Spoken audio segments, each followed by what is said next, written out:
الحمد لله رب العالمين والصلاة والسلام على رسوله محمد وآله وصحبه أجمعين.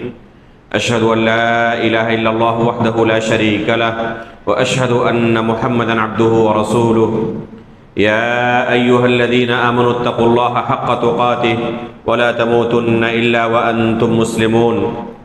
يا أيها الناس اتقوا ربكم الذي خلقكم من نفس واحدة وخلق منها زوجها وبث منهما رجالا كثيرا ونساء واتقوا الله الذي تساءلون به والأرحام إن الله كان عليكم رقيبا. يا أيها الذين آمنوا اتقوا الله وقولوا قولا سديدا يصلح لكم أعمالكم ويغفر لكم ذنوبكم ومن يطع الله ورسوله فقد فاز فوزا عظيما. أما بعد فإن أصدق الحديث كتاب الله وأحسن الهدي هدي محمد صلى الله عليه وسلم وشر الأمور محدثاتها وكل محدثة بدعة وكل بدعة ضلالة وكل ضلالة في النار.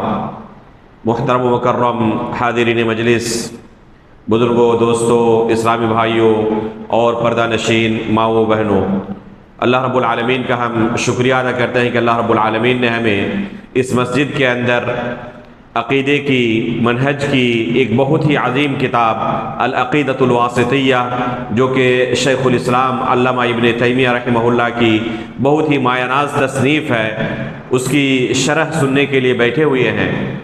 یہ مسائل عقیدے کے دین کی بنیادی حیثیت رکھتے ہیں. یہ ایسی چیزیں ہیں جن کا سیکھنا ہر بندے کے لیے ضروری ہے. رسول اللہ صلی اللہ علیہ وسلم کو اللہ رب العالمین نے جب مکہ والوں کے درمیان مبعوث فرمایا تو رسول اللہ صلی اللہ علیہ وسلم نے مکہ کی زندگی میں 10 سال تک مسلسل لوگوں کو عقیدے کی ہی تعلیم دی.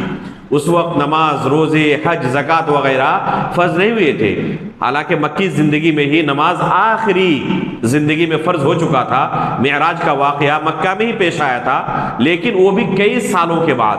جو دوسرے اعمال ہیں، حج ہے، زکوٰۃ ہے، روزے ہیں، یہ مسائل مدنی زندگی میں اللہ کے رسول صلی اللہ علیہ وسلم پر فرض ہوئے ہیں. تو اللہ کے رسول صلی اللہ علیہ وسلم نے مکی زندگی میں خصوصی طور پر اور اس کے بعد اپنی آخری زندگی تک ان مسائل پر ترکیز کی، لوگوں کو ان مسائل کی تعلیم دیتے رہے. اللہ رب العالمین نے جن مقاصد کے لیے ہمیں پیدا کیا ہے، ان میں سے اہم مقصد سب سے یہ ہے کہ ہم اللہ رب العالمین کی عبادت کریں. وما خلقت الجن والانس الا ليعبدون. اسی طرح ایک اور مقصد اللہ رب العالمین نے بیان کیا ہے، لتعلموا ان اللہ علی کل شیء قدیر وان اللہ قد احاط بكل شیء علما. تاکہ تم جان لو کہ اللہ رب العالمین ہر چیز پر قادر ہے. تو یہ بھی ہماری تخلیق کا مقصد ہے کہ علم حاصل کریں. لتعلموا، یہ علم حاصل کرنا ہماری تخلیق کے بنیادی مقاصد میں سے ہے. کس چیز کا علم حاصل کریں؟ لتعلموا ان اللہ علی کل شیء قدیر وان اللہ قد احاط بكل شیء علما، کہ اللہ رب العالمین ہر چیز پر قادر ہے اور اس کا علم ہر چیز کو محیط ہے. تو اللہ رب العالمین کے بارے میں علم حاصل کرنا یہ ہماری تخلیق کے بنیادی مقاصد میں سے ہے. اس لیے اس کتاب کا انتخاب کیا گیا کیونکہ اس میں عقیدے کے بنیادی مسائل کا تذکرہ ہو چکا ہے، اور سب سے زیادہ اس میں اللہ رب العالمین کی ذات پر ترکیز کی گئی ہے کہ ہم اللہ رب العالمین کو کیسے پہچانیں. ظاہر سی بات ہے کہ اگر اللہ رب العالمین کی معرفت ہمارے یہاں ہوگی تو اس کی عبادت میں جو لذت محسوس ہوگی، بغیر اس کی معرفت کے وہ لذت حاصل نہیں ہو سکتی. بہت سارے مسائل جو ہمیشہ چرچے میں ہوتے ہیں، بار بار ان کا تذکرہ کیا جاتا ہے تو ان کا سمجھنا آسان ہو جاتا ہے. ظاہر سی بات ہے کہ اللہ رب العالمین نے قرآن کریم کو عربی زبان میں نازل کیا. اللہ کے رسول عربی تھے، آپ کے مخاطب جو تھے وہ سب کے سب عربی زبان بولنے والے تھے. شریعت عربی زبان میں نازل ہوئی ہے. تو قرآن اور احادیث کے اندر جو شرعی اصطلاحات ہمیں ملتے ہیں وہ سب کے سب عربی اصطلاحات ہیں. لیکن بہت زیادہ تذکرہ ہونے کی وجہ سے، ان مسائل کا بار بار چرچا ہونے کی وجہ سے بہت سارے مسائل ہمارے یہاں عربی الفاظ بھی بالکل ہمیں اپنی زبان کے الفاظ معلوم ہوتے ہیں، نماز ہے، وضو ہے، رکوع ہے، سجدہ ہے، تشہد ہے، یہ سب مصطلحات عربی مصطلحات ہیں، لیکن جب ان الفاظ کا تذکرہ کیا جاتا ہے تو فوراً ہر مسلمان سمجھ جاتا ہے کہ اس سے مراد کیا ہے، حالانکہ یہ الفاظ عربی ہیں۔ اگر کوئی شخص نیا نیا مسلمان ہوا ہو اور ان کے سامنے ان الفاظ کا تذکرہ کیا جائے تو سمجھ نہیں پائے گا کہ کیا چیزیں یہ بول رہے ہیں، کیا رکوع ہے، کیا سجدہ ہے، کیا تشہد ہے، درود کیا ہے، رکوع پارا قرآن کے بارے میں بتایا جائے کہ ایک پارا ایک رکوع، یہ سب کیا سمجھے گا؟ پہلی بار ان الفاظ کو سن رہا ہے وہ۔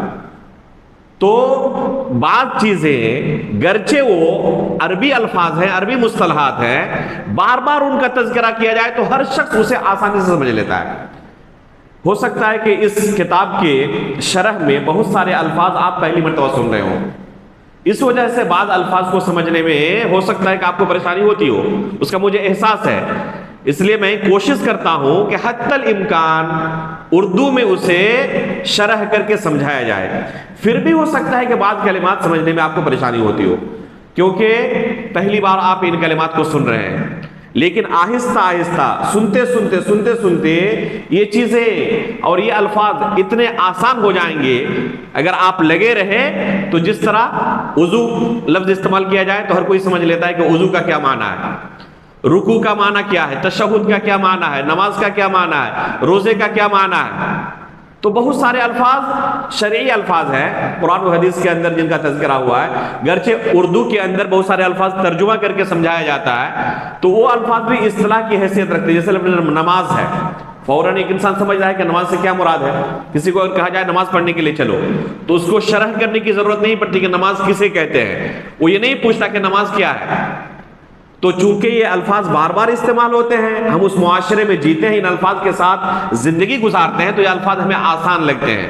حالانکہ اگر پہلی مرتبہ آپ نے اس لفظ کو سنا ہوتا یا کوئی نیا اسلام قبول کرے، آج کسی کی عمر 40 سال ہو چکی ہو، اسلام میں آج داخل ہوا، اس کے سامنے ان الفاظ کو آپ بتائیں وہ کچھ سمجھ نہیں پائے گا کہ آپ کیا بول رہے ہیں، مجھے کچھ سمجھ میں نہیں آ رہا۔ لیکن آہستہ آہستہ یہ چیزیں اس کے لیے بالکل آسان ہو جائیں گی۔ تو انشاءاللہ اس کتاب کے اندر بھی جو عقیدے کے تعلق سے، اللہ رب العالمین کے اسماء اور صفات کے تعلق سے چیزیں بیان کی جا رہی ہیں، انشاءاللہ آہستہ آہستہ یہ چیزیں آپ کے لیے آسان ہو جائیں گی۔ تو اللہ رب العالمین کی معرفت حاصل کرنا، اس کے تعلق سے علم حاصل کرنا کہ اللہ رب العالمین کیسا ہے، اس کے بارے میں ہم جانکاری حاصل کریں۔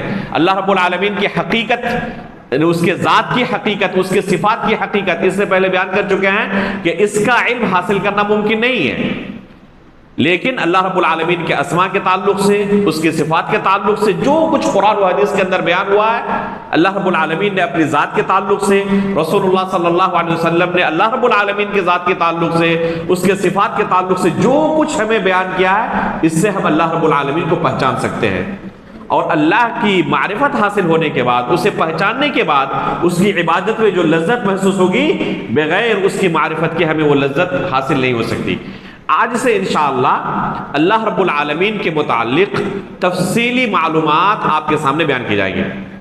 شیخ الاسلام ابن تیمیہ رحمہ اللہ نے اصول و قواعد کو ذکر کرنے کے بعد اب تفصیلی دلائل کو بیان کرنا شروع کیا ہے اس کتاب کے اندر۔ آج سے ان تفصیلی دلائل کا انشاءاللہ ہم دراسہ شروع کریں گے، اس کی شرح شروع کریں گے۔ اللہ رب العالمین کے اسماء اور صفات، اسماء یعنی نام، اور صفات آپ سمجھتے ہی ہیں جس کو آپ ہندی میں کہہ سکتے ہیں گن۔ تو اللہ رب العالمین کے ناموں کے تعلق سے، اس کی صفات کے تعلق سے یہاں سے مسلسل آیات اور احادیث کا صرف تذکرہ کر رہے ہیں۔ انہوں نے صرف آیات کا اور احادیث کا تذکرہ کیا ہے، اس کی شرح نہیں کی ہے، اس لیے کہ ان آیات پر، ان احادیث پر کوئی غور کرے گا، کسی کو ان شرعی علوم کا ادراک ہوگا تو آسانی سے اللہ رب العالمین کی معرفت حاصل کر سکتا ہے۔ اس سلسلے میں شیخ الاسلام ابن تیمیہ رحمہ اللہ نے قرآن کریم سے 111 آیتوں کا تذکرہ کیا ہے، 16 احادیث کا تذکرہ کیا ہے۔ ان 111 اور 16 احادیث میں اللہ رب العالمین کے 28 ناموں کا تذکرہ آیا ہے۔ اللہ رب العالمین کے 28 ناموں کا تذکرہ آیا ہے، اور ان 28 ناموں میں 31 صفات کا تذکرہ ہے، اور کچھ آیتیں اور احادیث خالص اللہ کی صفات کے لیے انہوں نے بیان کیا ہے، جو کہ 40 سے اوپر اور 50 سے کچھ کم ہے۔ تو اس طریقے سے اللہ رب العالمین کے ان ناموں اور صفات کے تعلق سے اگر ایک بندہ علم حاصل کرتا ہے کہ اللہ رب العالمین کے یہ نام ہے، اللہ رب العالمین کی یہ صفات ہے، تو اللہ رب العالمین کے تعلق سے اس کے ذہن میں ایک تصور بن گیا کہ ہمارا رب کون ہے جس کی ہم عبادت کرتے ہیں۔ اور یہ علم حاصل کرنا یہ بنیادی مقاصد میں سے ہے۔ اللہ رب العالمین نے بیان کیا ہے لِتَعْلَمُوا أَنَّ اللَّهَ عَلَى كُلِّ شَيْءٍ قَدِيرٌ، تو یہ علم حاصل کرنا ہماری تخلیق کے بنیادی مقاصد میں سے ہے کہ ہم اللہ رب العالمین کے متعلق علم حاصل کریں۔ چنانچہ شیخ الاسلام ابن تیمیہ رحمہ اللہ ان دلائل کا تذکرہ شروع کرتے ہوئے کہتے ہیں وَقَدْ دَخَلَ فِي هَذِهِ الْجُمْلَةِ مَا وَصَفَ بِهِ نَفْسَهُ فِي سُورَةِ الْإِخْلَاصِ، اس سے پہلے تذکرہ کیا جا چکا تھا کہ اللہ رب العالمین کے متعلق اگر ہمیں جاننا ہو تو اس کا ایک ہی طریقہ ہے، قرآن اور حدیث کو ہم پڑھیں۔ قرآن کے اندر اللہ رب العالمین نے خود اپنے بارے میں بیان کیا ہے، اور احادیث کے اندر رسول اللہ صلی اللہ علیہ وسلم نے اللہ رب العالمین کے بارے میں بیان کیا ہے۔ تو فرماتے ہیں ما وصف به نفسه في سورة الإخلاص التي تعدل ثلث القرآن حيث يقول قل هو الله أحد الله الصمد لم يلد ولم يولد ولم يكن له كفوا أحد۔ یہ سورۃ الاخلاص کے نام سے معروف ہے۔ اخلاص کسے کہتے ہیں؟ اخلاص ایسی چیز کو کہتے ہیں جس میں کسی چیز کی ملاوٹ نہ ہو، بالکل خالص ہو۔ اخلاص کا معنی سمجھنا ہو تو قرآن کریم کی اس آیت کو اپنے سامنے رکھیں جس میں اللہ رب العالمین نے کیا کہا ہے لبنا خالصا سائغا للشاربین، کہ چوپایوں کے پیٹ سے اللہ رب العالمین خون اور پاخانے کے درمیان سے خالص دودھ کو تمہارے لیے نکالتا ہے۔ اب غور کریں کہ اللہ رب العالمین نے خالص کا لفظ یہاں استعمال کیا دودھ کے ساتھ۔ کتنا خالص ہے کہ یہ دودھ اللہ رب العالمین چوپائے کے پیٹ سے نکال رہا ہے، اور کیسے وہ آ رہا ہے؟ من بین فرث و دم، پاخانے اور خون کے درمیان سے۔ کیا اس دودھ میں گندگی کی یا خون کی ذرہ برابر کوئی آمیزش ہوتی ہے؟ کچھ بھی ذرہ برابر آمیزش نہیں ہوتی۔ اگر دونوں میں سے کوئی ایک چیز مل جائے تو وہ دودھ استعمال کے قابل نہیں رہے گا۔ تو اس کو اللہ تعالیٰ نے کیا کہا لبنا خالصا سائغا للشاربین، کہ یہ خالص دودھ ہے جو پینے والوں کے لیے بہترین اور آسان غذا ہے۔ تو یہ ہے خالص کا معنی عربی میں۔ اللہ رب العالمین کے متعلق بھی ایک مؤمن کا عقیدہ اور عمل اسی طرح خالص ہونا چاہیے جس میں کسی چیز کی کوئی ملاوٹ نہ ہو۔ اللہ رب العالمین ملاوٹ کو پسند نہیں کرتا، شرک کو پسند نہیں کرتا۔ اللہ رب العالمین صرف اخلاص کو پسند کرتا ہے اور اسے قبول کرتا ہے۔ تو اس سورہ کا نام ہی سورۃ الاخلاص ہے۔ اس سورہ کو نبی صلی اللہ علیہ وسلم نے اس کی فضیلت بیان کرتے ہوئے کہا ہے کہ تعدل ثلث القرآن، جسے مصنف نے بھی یہاں بیان کیا ہے، اور اس بارے میں جو احادیث وارد ہیں اسے علماء نے متواتر کہا ہے کہ سورۃ الاخلاص یہ ثلث قرآن کے برابر ہے، یعنی قرآن کے 1/3 حصے کے برابر ہے، قرآن کے 1/3 حصے کے برابر ہے۔ ایک حدیث میں ہے اللہ کے رسول صلی اللہ علیہ وسلم فرماتے ہیں کیا تم میں سے کوئی اس بات سے عاجز ہے کہ وہ قرآن کو ایک ہی رات میں مکمل پڑھے؟ تو صحابہ اکرام فرماتے ہیں کہ اللہ کے رسول کیا آسان ہے؟ تو اللہ کے رسول نے فرمایا کہ قل هو اللہ احد یہ کیا ہے؟ قرآن کے 1/3 حصے کے برابر ہے۔ تو گویا کہ اگر کسی نے 3 مرتبہ سورۃ الاخلاص کی تلاوت کی تو اس نے مکمل قرآن کی تلاوت کی۔ اسے ثلث قرآن 1/3 حصہ 1/3 کیوں کہا گیا ہے؟ اس کی علماء نے بہت ساری توجیحات بیان کی ہیں، جن میں سب سے بہترین توجیح یہ ہے کہ قرآن کے اندر بنیادی طور پر 3 چیزوں کا تذکرہ آپ کو ملے گا۔ ایک ہے عقائد و احکام کے بارے میں، بے شمار آیات قرآن کریم کے اندر ایسی ہیں جن میں شرعی مسائل اور احکام کا تذکرہ ہوا ہے، اور ایک ہے سابقہ امتوں کے بارے میں۔ اللہ رب العالمین نے ہم سے پہلے بہت ساری امتوں کو اس دنیا میں بھیجا، ان کے درمیان اپنے رسول اور نبی بھیجے، ان لوگوں نے اپنے نبیوں کے ساتھ کیسا تعامل کیا، ان کو جھٹلایا، ان پر اللہ رب العالمین کی طرف سے کیسے کیسے عذاب آئے، ان تمام چیزوں کا تذکرہ قرآن کے اندر بھرا ہوا ہے۔ بے شمار آیتوں کے اندر اللہ رب العالمین نے سابقہ نبیوں اور ان کی امتوں کا حال بیان کیا ہے۔ اور تیسرا ہے کہ اللہ رب العالمین کے متعلق قرآن کریم کے اندر بہت زیادہ اللہ تعالیٰ نے اس چیز کو بیان کیا ہے، بلکہ کوئی ایسی سورہ یا کوئی ایسا صفحہ آپ کو نہیں ملے گا جس میں اللہ رب العالمین کے بارے میں آپ کو نہ تذکرہ ملے۔ تو یہ بنیادی 3 موضوعات ہیں قرآن کریم کے، شرعی احکام و مسائل، سابقہ امتوں کے بارے میں، اور اللہ رب العالمین کے بارے میں۔ یہ سورہ جو ہے اس میں تیسرا عنوان جو قرآن کریم کا ہے اللہ رب العالمین کے بارے میں، یہ سورہ مکمل اللہ رب العالمین کے بارے میں خبر دیتا ہے، اور اس کا شان نزول آپ پڑھیں تو اور زیادہ یہ چیز آپ کے لیے واضح ہوگی۔ ابی بن کعب رضی اللہ تعالیٰ عنہ سے مروی ہے کہ قریش نے اللہ کے رسول کو کہا کہ اللہ کے رسول آپ اپنے رب کا نسب نامہ بیان کریں، اپنے رب کا، اللہ رب العالمین کا نسب نامہ بیان کریں، کہاں سے اس کی شروعات ہوتی ہے، اللہ رب العالمین کا کیا کوئی والد ہے، اس کا کوئی نسب نامہ ہے جیسے انسانوں کا ہوتا ہے۔ اگر کسی کو کہا جائے اپنا نسب نامہ بیان کرے تو ہم کہتے ہیں نا کہ میں فلاں ابن فلاں ابن فلاں ابن فلاں ہوں۔ تو اسی طرح قریش نے اللہ تعالیٰ سے متعلق یہ سوال اللہ کے رسول سے کیا کہ اللہ رب العالمین کا نسب نامہ بیان کرے۔ تب اللہ رب العالمین نے یہ سورہ نازل کی اس سوال کے جواب میں، جس میں اللہ تعالیٰ نے خود اپنے متعلق بیان کیا ہے کہ اللہ رب العالمین کون ہے۔ تو اس میں اللہ رب العالمین کے بارے میں تذکرہ آیا ہے۔ تو قرآن کے 3 موضوعات میں سے ایک اہم موضوع پر اس پوری صورت میں تذکرہ موجود ہے، اس لیے ثلث قرآن ہے۔ ثلث قرآن کا مطلب یہ ہے کہ فضیلت کے اندر یہ قرآن کا 1/3 حصہ ہے، 1/3 حصہ ہے فضیلت کے اندر، لیکن اس کا معنی یہ نہیں ہے کہ حقیقت کے اندر اگر کسی کے اوپر پورا قرآن پڑھنا ضروری ہو، مثلا کسی شخص نے نظر مانی کہ میں مکمل قرآن 1 مہینے کے اندر تلاوت کروں گا، تو اس نظر کو پورا کرنا اس کے لیے ضروری ہے۔ اب اگر وہ صرف سورہ اخلاص کو 3 مرتبہ پڑھ لے تو کیا کافی ہو جائے گا؟ کافی نہیں ہوگا۔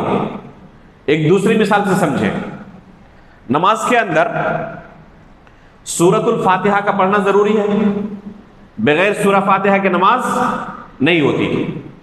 اب اگر کوئی شخص سورہ اخلاص کو 3 مرتبہ پڑھ لے تو اس نے مکمل قرآن کی تلاوت کر لی، اور مکمل قرآن میں سورہ فاتحہ بھی ہے، تو وہ کہے کہ جب میں نے مکمل قرآن کی تلاوت کر لی تو سورہ فاتحہ تو اس میں داخل ہے، اس لیے اگر سورہ فاتحہ نہ بھی پڑھوں، مکمل قرآن اس طریقے سے میں پڑھ لوں، یعنی سورہ اخلاص کو 3 مرتبہ، تو نماز ہو جائے گی۔ تو اس کی نماز اس طریقے سے نہیں ہوگی۔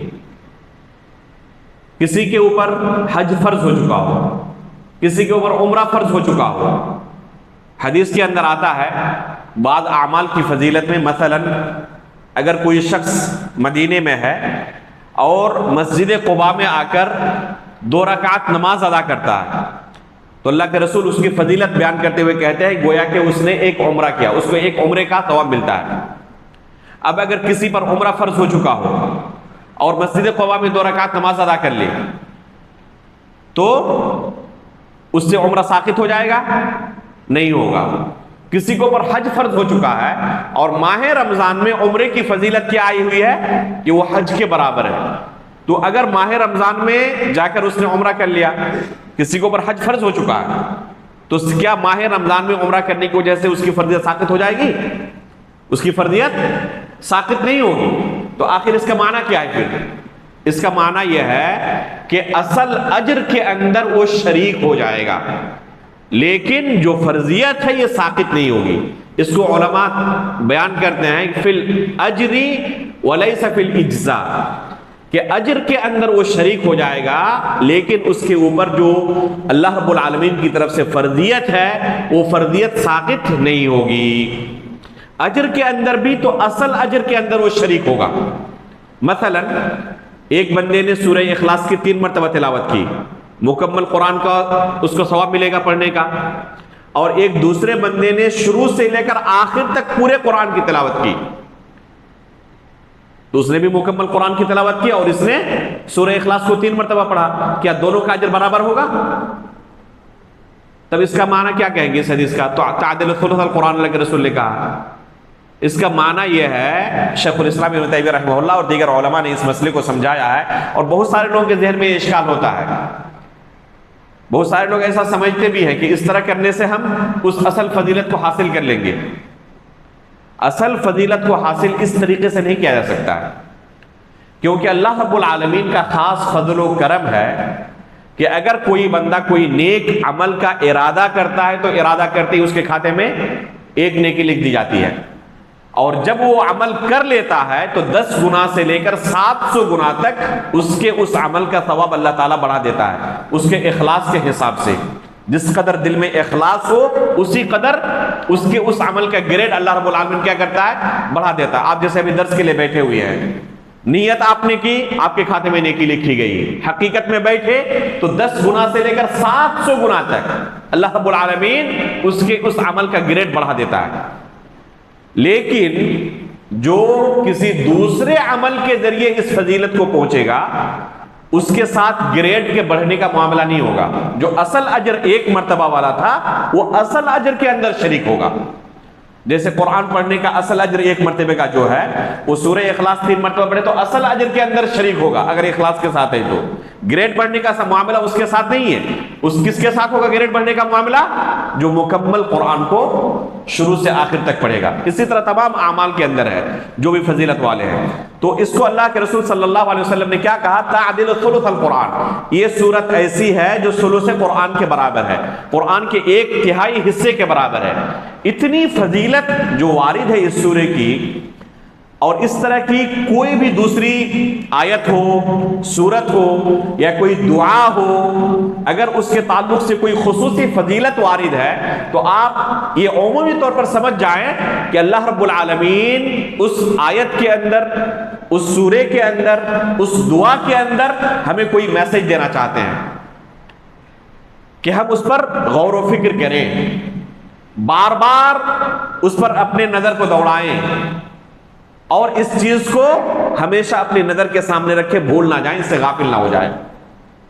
اس لیے دیکھیں گے آپ بے شمار چیزیں ہماری شریعت کے اندر ایسی ہیں جن کو اللہ رب العالمین نے ہماری زندگی کے ساتھ جوڑ دیا ہے، وہ بار بار ہماری زندگی کے اندر آتی رہتی ہے۔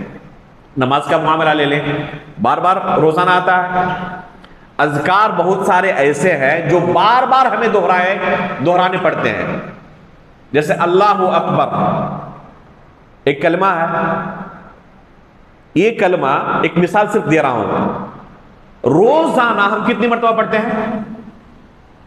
تقریباً 300 مرتبہ۔ ایک مسلمان بندہ اس کلمے کو روزانہ تقریباً 300 مرتبہ اپنی زبان سے دہراتا ہے۔ کیا اس کے پیچھے کوئی مقصد نہیں ہے؟ یقیناً اللہ رب العالمین کا عظیم مقصد ہے کہ یہ چیز ایسی ہے جو ایک انسان کی بنیاد ہے اللہ رب العالمین کے متعلق، عقیدے سے متعلق، کہ اللہ رب العالمین سب سے بڑا ہے، اس کے دل کے اندر بیٹھ جائے۔ اللہ کے سامنے کسی کو بھی ہیچ سمجھے، نہ اس سے بڑا کسی کو سمجھے، نہ اس کے برابر کسی کو سمجھے۔ تو اس طرح بہت ساری چیزیں ایسی ہیں جن کو اللہ رب العالمین کیا چاہتا ہے کہ ہم اسے بار بار دہرائیں، ہمیشہ اس پر نظر رکھیں کہ اللہ رب العالمین ہمیں اس سے کیا میسج دینا چاہتا ہے، تاکہ اس چیز کو ہم نہ بھول جائیں۔ تو اسی طرح یہ سورہ اخلاص ہے، اس کی جو عظیم فضیلت ہے اس کے پیچھے اہم مقصد ہے کہ اس پر ہم غور و فکر کریں کہ اللہ رب العالمین نے اس سورہ کے اندر کیا کہا ہے، ہمیں کیا میسج دیا ہے۔ آپ پائیں گے کہ اس سورہ کے اندر اللہ رب العالمین نے اپنے کئی ناموں کا تذکرہ کیا ہے اور کئی صفات کا تذکرہ کیا ہے۔ پہلا نام قل هو اللہ احد، اللہ ہے، پہلا نام کیا ہے؟ اللہ ہے۔ اور یہ ایک ایسا نام ہے یہ جو تمام ناموں کے اندر سب سے زیادہ اہمیت کا حامل ہے۔ اللہ رب العالمین کے نام بے شمار ہیں۔ اللہ رب العالمین کے ناموں کا، اللہ رب العالمین کے ناموں کی صحیح تعداد مخلوق نہیں جانتی۔ اللہ رب العالمین زیادہ بہتر جانتا ہے کہ اللہ رب العالمین کے کتنے نام ہیں۔ ان تمام ناموں میں سب سے اہم نام کیا ہے؟ اللہ ہے۔ یہ ایسا نام ہے جو مخلوق کے لیے استعمال کرنا جائز نہیں ہے۔ کسی مخلوق کے لیے چاہے وہ کتنا ہی عظیم کیوں نہ ہو، اس کے لیے لفظ اللہ کا استعمال آپ نہیں کر سکتے۔ کسی بھی مخلوق کے لیے لفظ اللہ کا استعمال جائز نہیں ہے۔ قرآن کے اندر سب سے زیادہ یہی نام وارد ہے۔ سب سے زیادہ قرآن میں اللہ تعالیٰ کے تمام ناموں میں سب سے زیادہ یہی نام وارد ہے۔ تقریباً یہ نام قرآن کریم کے اندر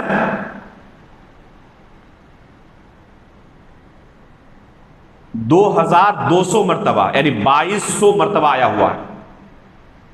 یہ نام قرآن کریم میں لفظ اللہ 2200 مرتبہ آیا ہوا ہے۔ کیا اس کے پیچھے کوئی مقصد نہیں ہے؟ اللہ تعالیٰ بار بار اپنے اس نام کو دوہرا رہا ہے۔ تقریباً 32 آیتیں قرآن کی ایسی ہیں جن کی شروعات لفظ اللہ سے ہوتی ہے۔ تو تمام ناموں کا یہ جامع ہے، یہ اسم اعظم بھی ہے۔ حالانکہ اسم اعظم کے تعلق سے بہت سارے اقوال ہیں۔ یہ نام ایسا ہے جس نام کی طرف دوسرے ناموں کی نسبت کی جاتی ہے۔ مثلا آپ کہتے ہیں کہ الحلیم اللہ کا نام ہے، السمیع اللہ کا نام ہے، البصیر اللہ کا نام ہے، الغفور اللہ کا نام ہے۔ یہ نہیں کہتے کہ اللہ الغفور کا نام ہے، الرحیم الغفور کا نام ہے۔ اس طرح کہتے ہیں؟ کیا کہتے ہیں؟ الغفور یہ اللہ کا نام ہے۔ تو تمام ناموں کی نسبت اسی نام کی طرف کی جاتی ہے۔ یہ نام اللہ، الف لام اور الہ سے مرکب ہے، اور الہ کہتے ہیں معبود کو۔ تو اس نام کے اندر اللہ کی عبادت کا تقاضا موجود ہے کہ یہ نام خود اس بات کا تقاضا کرتا ہے کہ صرف اور صرف اللہ کی عبادت کی جائے، اس کے ساتھ کسی اور دوسرے کی عبادت نہ کی جائے، اللہ کے علاوہ کسی کی عبادت نہ کی جائے۔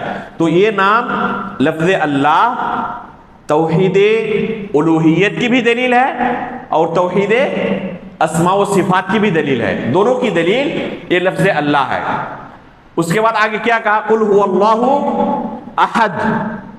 لفظ احد جو ہے اس کا معنی ہوتا ہے کہ اللہ رب العالمین تنہا ہے۔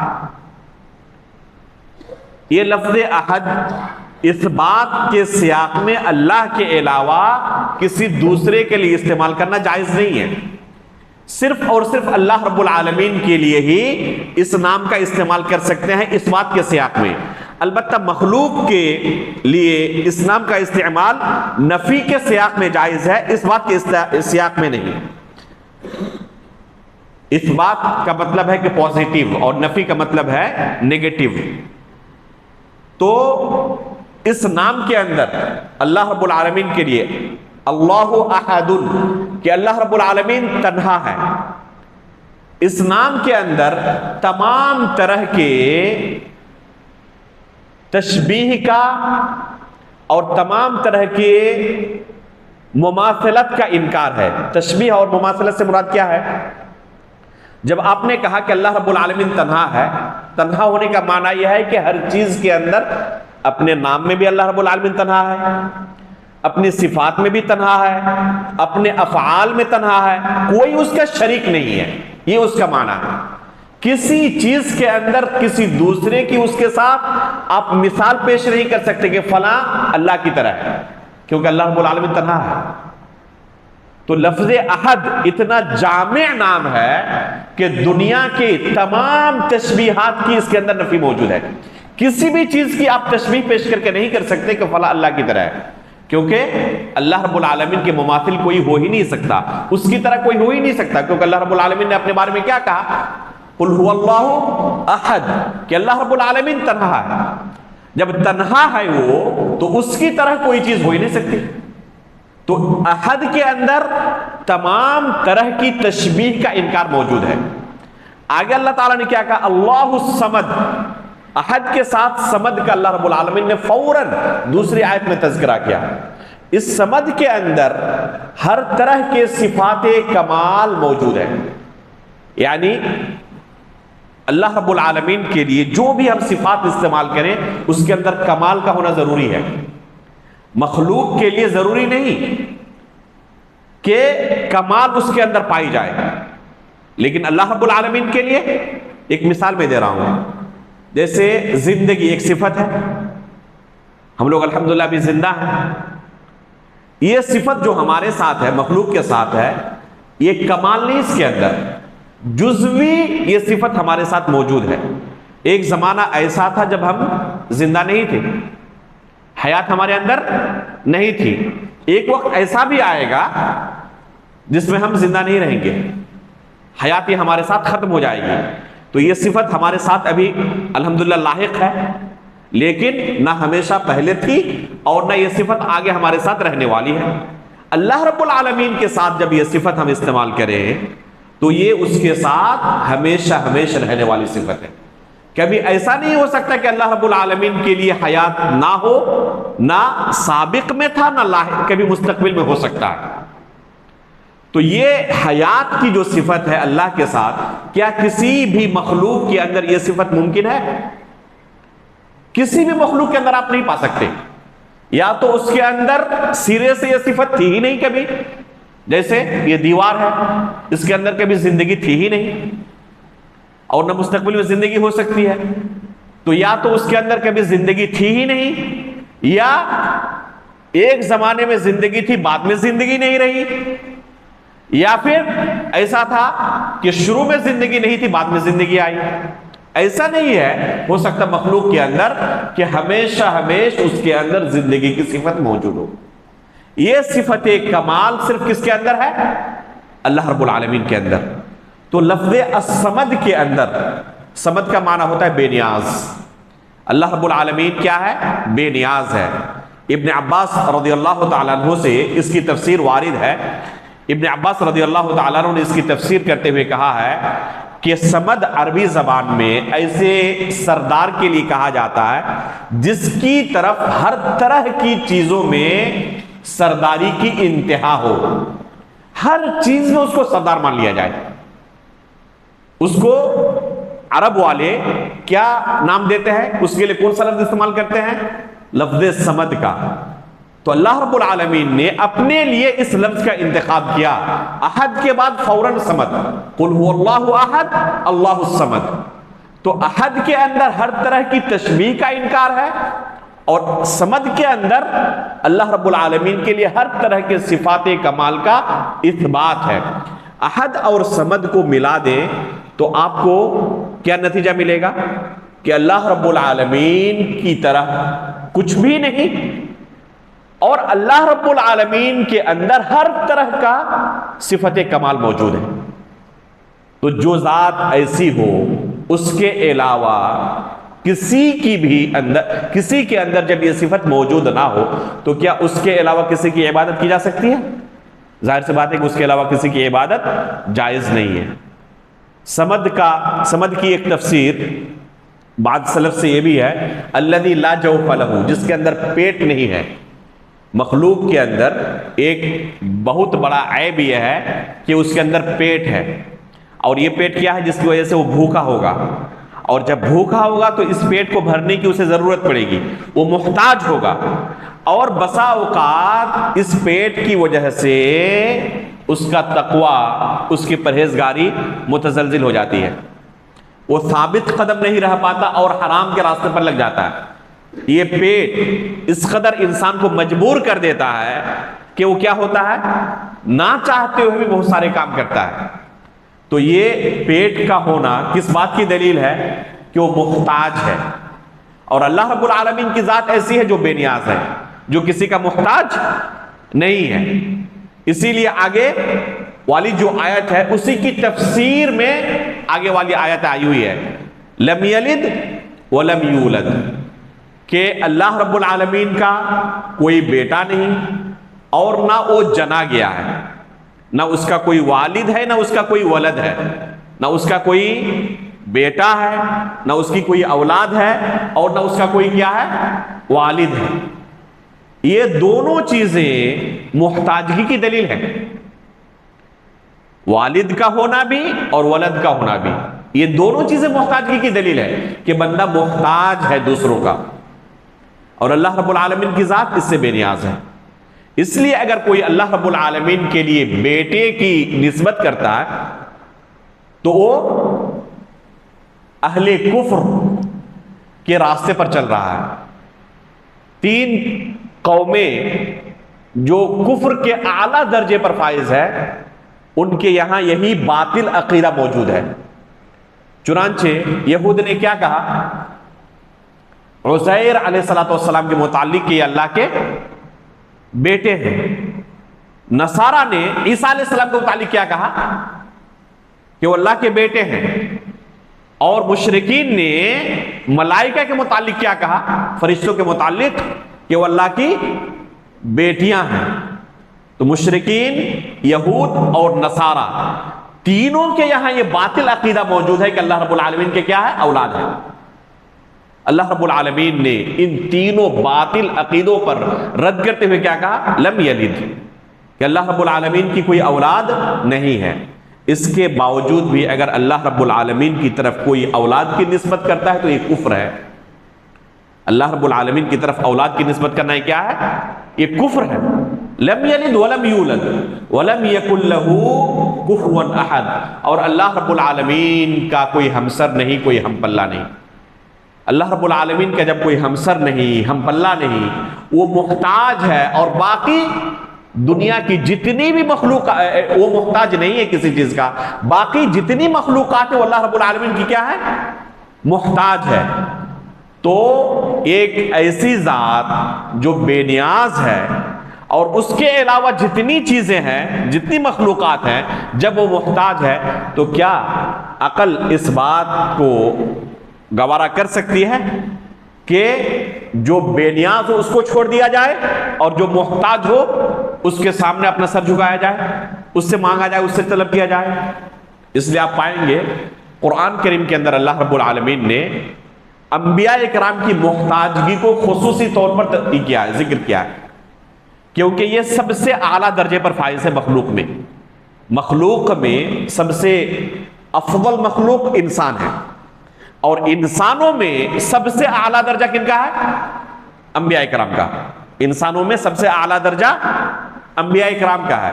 اس بارے میں اختلاف ہے فرشتوں کے متعلق اور انسانوں کے متعلق کہ ان میں سے افضل کون ہے، ایک الگ لمبا مسئلہ ہے۔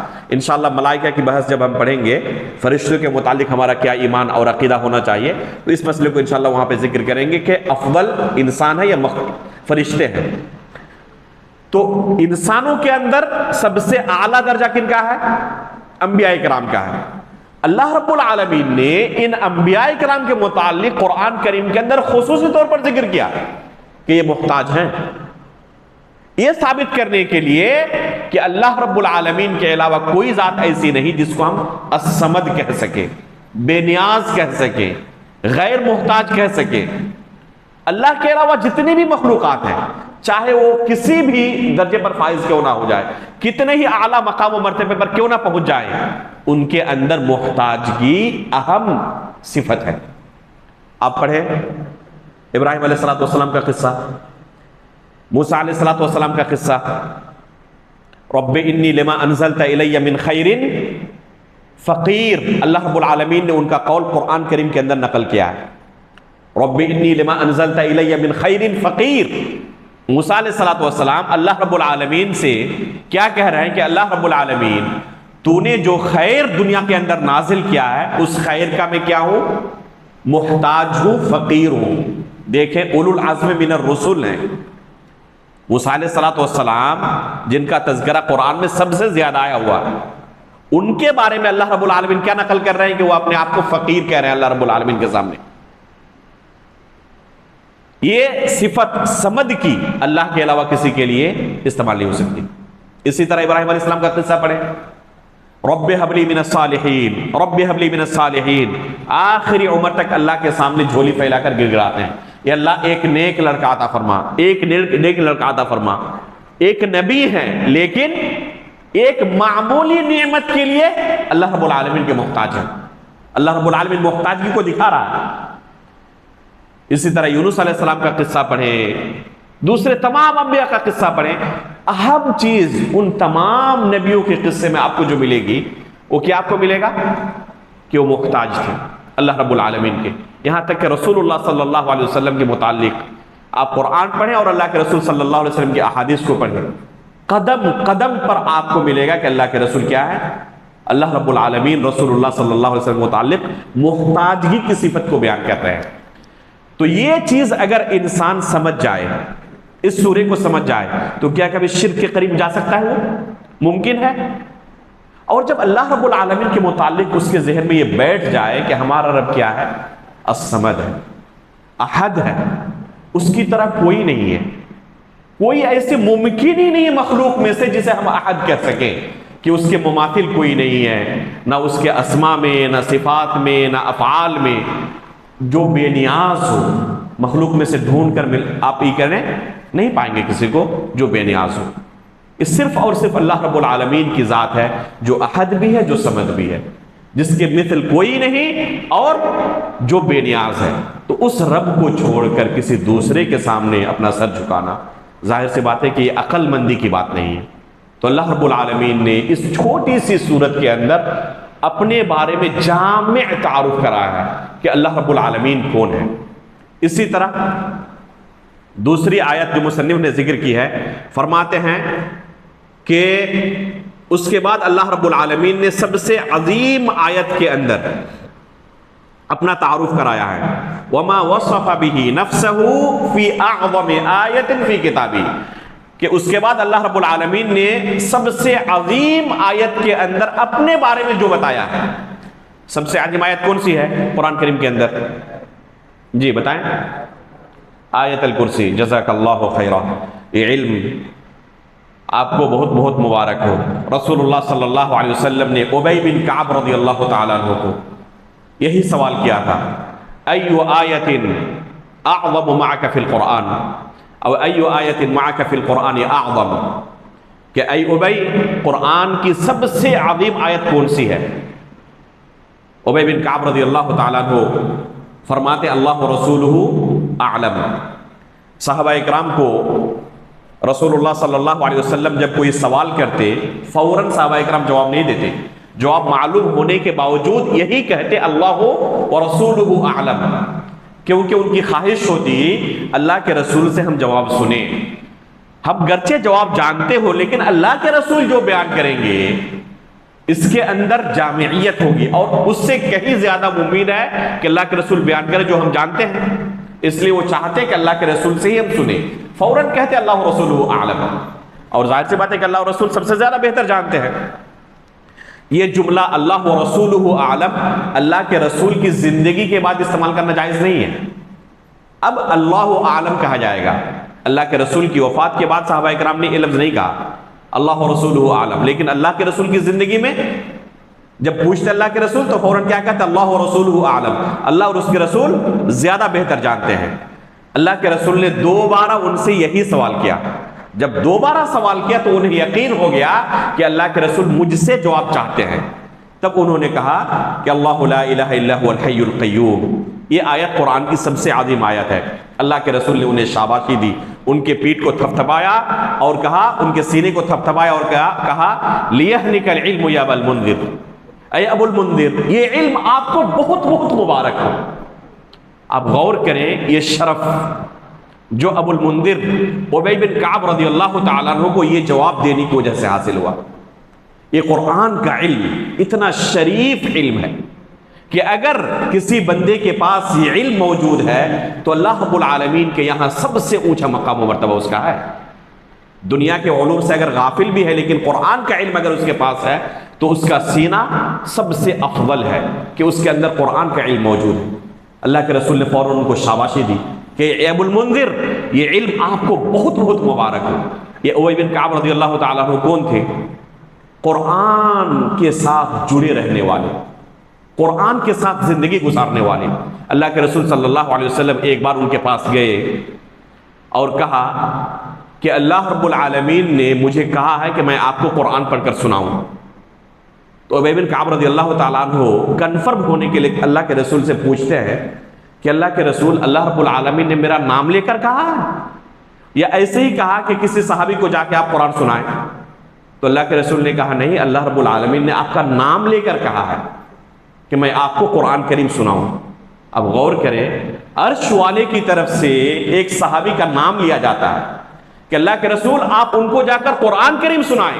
زاروں قطار رونے لگے ہوئے کعب رضی اللہ تعالیٰ، یہ ان کا مقام و مرتبہ تھا ابی بن کعب رضی اللہ تعالیٰ عنہ کا۔ انہوں نے فوراً سمجھا کہ اعظم آیت، سب سے عظیم آیت قرآن کریم کی یہی آیت ہو سکتی ہے، کیونکہ اس آیت کے اندر اللہ رب العالمین کے متعلق جو بیان ہوا ہے پورے قرآن کے اندر کوئی دوسری آیت ایسی نہیں ہے۔ شیخ الاسلام علامہ ابن تیمیہ رحمہ اللہ فرماتے ہیں کہ سورۃ الحدید کے اندر، اسی طرح سورۃ الحشر کے اندر تقریباً جامع انداز میں اللہ رب العالمین کے اسماء اور صفات کے متعلق بیان ہوا ہے۔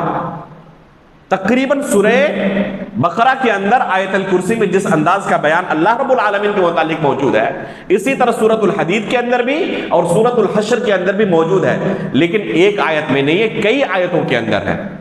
وَاللَّهُ الَّذِي لَا إِلَهَ إِلَّا هُوَ الْحَيُّ الْقَيُّومُ۔ تو اس طرح کئی آیتوں کے اندر یہ موجود ہے، ایک آیت کے اندر نہیں ہے۔ یہ واحد آیت ہے قرآن کریم کی جس آیت میں اللہ رب العالمین کے متعلق تفصیل کے ساتھ خود اللہ رب العالمین نے بیان کیا ہے۔ اس آیت میں اللہ رب العالمین کے 5 ناموں کا تذکرہ ہوا ہے، اللہ رب العالمین کے 5 ناموں کا، اللہ، الحی، القیوم، العلی، العظیم۔ یہ 5 نام ہیں اللہ رب العالمین کے جن کا تذکرہ ہوا ہے اس آیت کے اندر، اور 20 سے زائد صفات کا تذکرہ ہوا ہے، 20 سے زائد صفات کا تذکرہ ہوا ہے اس آیت کے اندر۔